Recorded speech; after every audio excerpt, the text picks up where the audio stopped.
اعوذ باللہ من الشیطان الرجیم بسم اللہ الرحمن الرحیم یا ایھا الناس اتقوا ربکم الذی خلقکم من نفس واحدۃ۔ اب دیکھیے معاشرتی مسائل کے ضمن میں گفتگو ہے تو ایسی بنیادی بات سے شروع کی ہے، اے لوگوں اپنے اس رب کا تقوی اختیار کر لو جس نے تمہیں ایک جان سے بنایا، وخلق منہا زوجہا، اور اسی سے اس کا جوڑا بنایا۔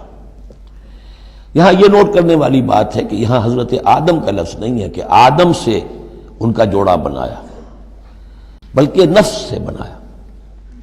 اس میں وہ بات پوری طریقے سے ایکوموڈیٹ ہو سکتی ہے کہ یہاں مراد کیا ہے؟ نوع ایک ہے، جنسیں دو ہیں۔ بکرا بکری نوع ایک ہے، جنس دو ہیں، ایک ہی نوع سے، اسی نوع سے تمہارا جوڑا بنایا۔ ہیومن بینگز ہومو سیپینز نوع ایک ہے، اسپیشیز ایک ہے، لیکن اس کے اندر ہی سے وہ سیکشول ڈفرینسیشن جو ہوئی ہے اس کے حوالے سے جوڑا بنا ہے۔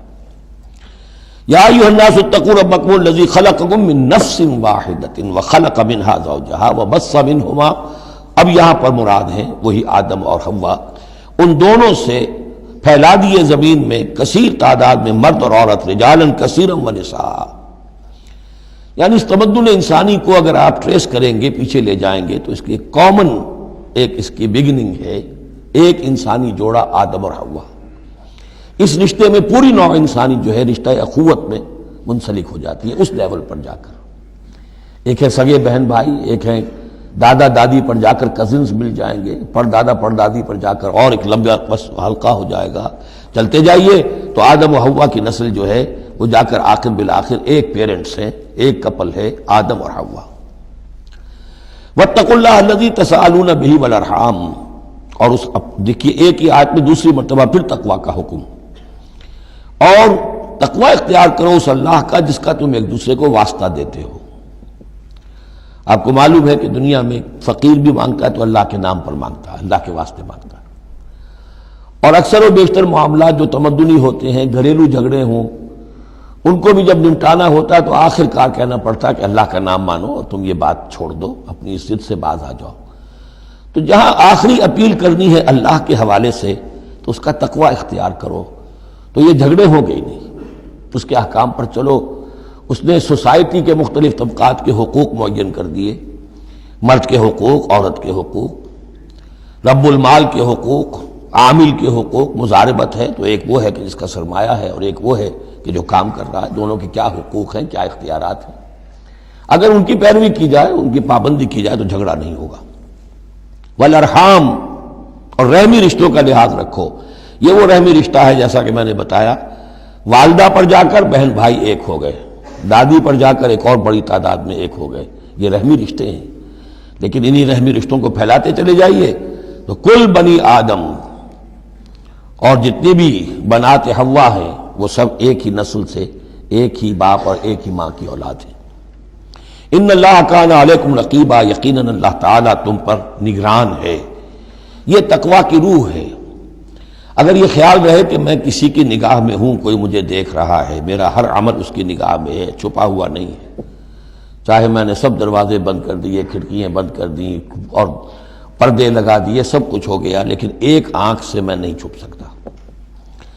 ان اللہ کان علیکم رقیبا، اگر یہ مستحضر رہے تو پھر تقوی ہوگا، پھر اللہ کے حکم کی پابندی کی جائے گی۔ اب دیکھیے یہ حکمت نبوت ہے صلی اللہ علیہ وسلم۔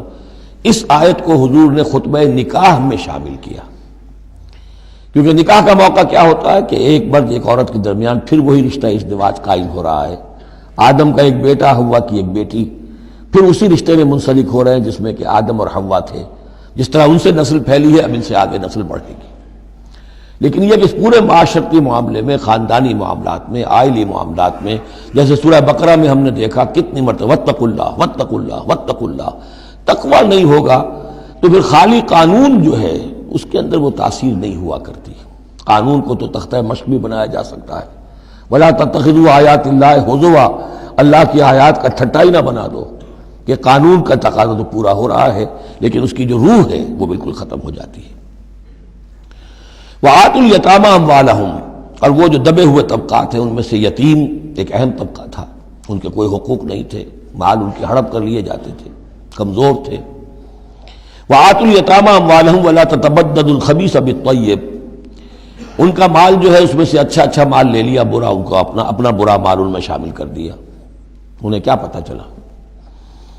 اگر اول تو یہ کہ ہڑپ ہی کر گئے، نہیں تو بہت متقی ہوئے تو چلیے تعداد پوری کر دی، لیکن یہ کہ ان کا جو اچھا مال تھا اپنے طرف لے لیا اور ردی مال ادھر لگا دیا۔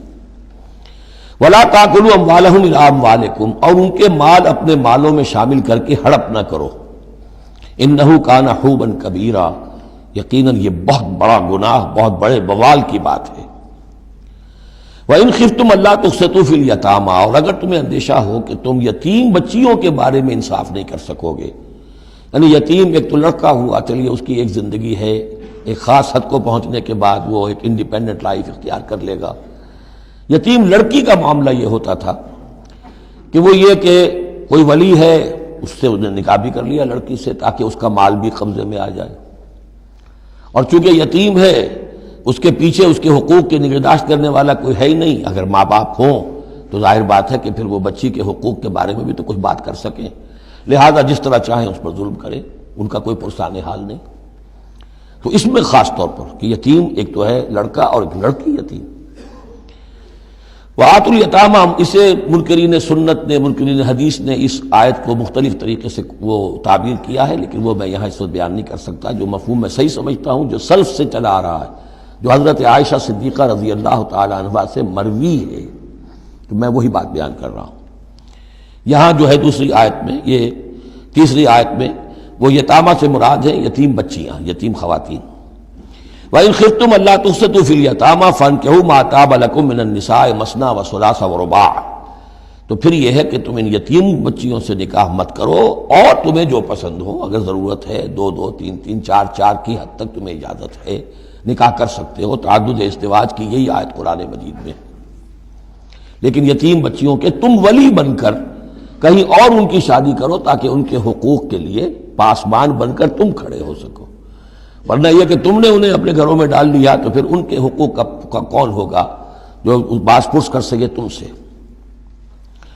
فَإِنْ خِفْتُمْ أَلَّا تَعْدِلُوا، البتہ یہ جو ہم نے آزادی دی ہے دو دو تین تین چار چار، اس کی ایک شرط ہے، اور وہ یہ کہ اگر دو شادیاں ہیں، تین ہیں، چار ہیں، تو عدل ہو۔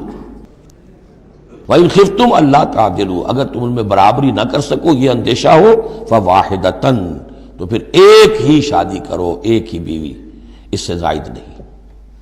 او ما ملکت ایمانکم، دوسرا کھاتا یہ ہے، یا جو تمہاری ملک یمین ہو، جو لونڈیاں ہوں، جو جنگوں میں غزوات میں جو بھی آتی تھی، وہ ایک علیحدہ معاملہ ہے، ان کی تعداد کے اوپر کوئی تعین نہیں ہے، لیکن پھر شادی ایک ہوگی۔ اگرچہ اس میں آگے چل کر بات آ جائے گی کہ اس انصاف میں قلبی رجحان اور میلان شامل نہیں ہے، جو چیز گنتی کی ہو سکتی ہے، ٹائم کتنا گزار رہے ہو، کس بیوی کے پاس کتنا، سب اس میں مساوات ہونی چاہیے۔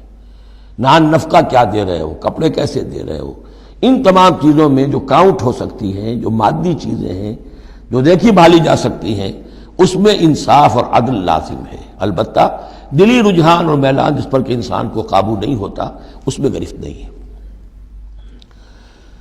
ذالک ادنیٰ اللہ تعولوا، یہ اس سے قریب تر ہے کہ تم ایک ہی طرف کو نہ جھک پڑو، کہ ایک ہی بس بیوی کی طرف سارا میلان ہے، رجحان ہے، اور جیسا کہ آگے آئے گا کہ دوسری جو ہے یا دوسری جو ہیں وہ معلق ہو کر رہ گئی ہیں کہ نہ وہ شوہروں والی ہیں اور نہ وہ آزاد ہیں کہ کہیں اور نکاح کریں۔